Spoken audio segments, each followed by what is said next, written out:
ഒരു മടിയും കൂടാതെ അധ്വാനിക്കാൻ മനസ്സുണ്ടെങ്കിൽ നമുക്കും ഇതുപോലെ ഒരു നല്ലൊരു ഫാം സെറ്റ് ചെയ്യാം. അധ്വാനിക്കാനുള്ള മനസ്സ് വേണം, എന്നാൽ മാത്രമേ നമുക്ക് ഇതുപോലെയുള്ള സന്തോഷം കണ്ടെത്താൻ പറ്റുള്ളൂ. പോക്കറ്റ് മണിയേക്കാളും കൂടുതൽ മനസ്സിനൊരു സന്തോഷം കിട്ടും. ആ അതെ, നല്ല ഇതുണ്ട്, പോസിറ്റീവ് എനർജി കിട്ടി ഇവിടെ വന്നപ്പോൾ തന്നെ. അതെ, നല്ല രീതിയിൽ ബ്രൂഡിങ് ചെയ്തിട്ടുണ്ട്. ഇങ്ങനെ നമ്മൾ ബ്രൂഡ് ചെയ്യുക. കോഴിക്കുഞ്ഞുങ്ങൾക്ക് ചൂട് കൊടുക്കുന്ന രീതിയിലാണ്. നോക്കിയാൽ ഇപ്പോൾ ശരിക്കും പറഞ്ഞാൽ ഇതേപോലെ റിങ് എടുക്കുക, റിങ്ങോ അല്ലെങ്കിൽ കാർബോർഡ് ബോക്സ് ഒന്നും എടുക്കുക. ഒരു 40-ൻ്റെ ബൾബ് ഇങ്ങനെ വെച്ച് കൊടുക്കുക കേട്ടോ. 40-ൻ്റെ ബൾബ് വെച്ച് കൊടുക്കുക. 40-ൻ്റെ ബൾബ് വെച്ച് കൊടുക്കും. അത് ശ്രദ്ധിക്കണം കേട്ടോ. എപ്പോഴും ലൈറ്റ് ചൂട് എപ്പോഴും അവർക്ക് കിട്ടാൻ ശ്രദ്ധിക്കണം.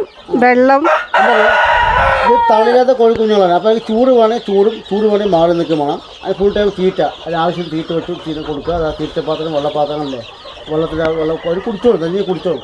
മനസ്സിലായോ? അപ്പോൾ ഇതാണ് നമ്മൾ നല്ല ആക്റ്റീവായിട്ട് ഇരിക്കുന്നുണ്ട്. അമ്മയുള്ള കുഞ്ഞുങ്ങളെ പോലെ തന്നെ നല്ല ആക്റ്റീവായിട്ട് പറന്ന് തള്ളയുള്ള കുഞ്ഞിനൊക്കെ നല്ല ആക്റ്റീവായിട്ട് ഇരിക്കുന്നുണ്ട്.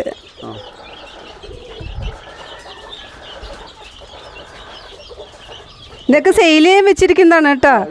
ആവശ്യമുള്ളവർ ഷെഫീഖേട്ടൻ്റെ നമ്പർ ഇതിൽ താഴെ കൊടുക്കുക, അതിൽ കോൺടാക്ട് ചെയ്താൽ മതി. ഇതൊക്കെ നല്ല ബ്രൂഡിങ് ചെയ്യണ്ട, നല്ല ബ്രൂഡിങ് ഉണ്ട്. അല്ലാതെ നല്ല കർഷകനാണ്. അടിപൊളിയായിട്ട് ചോദിക്കണം.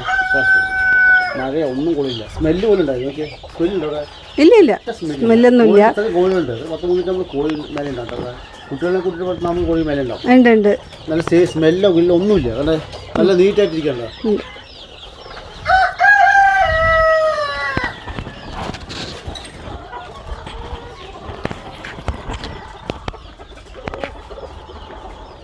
ഇത് തമിഴ്നാടൻ അസീൽ പോലെ കോഴിയാണ് കേട്ടോ. കൊത്തുകോഴികൾ, തമിഴ്നാടൻ കൊത്തുകോഴികൾ. പക്ഷേ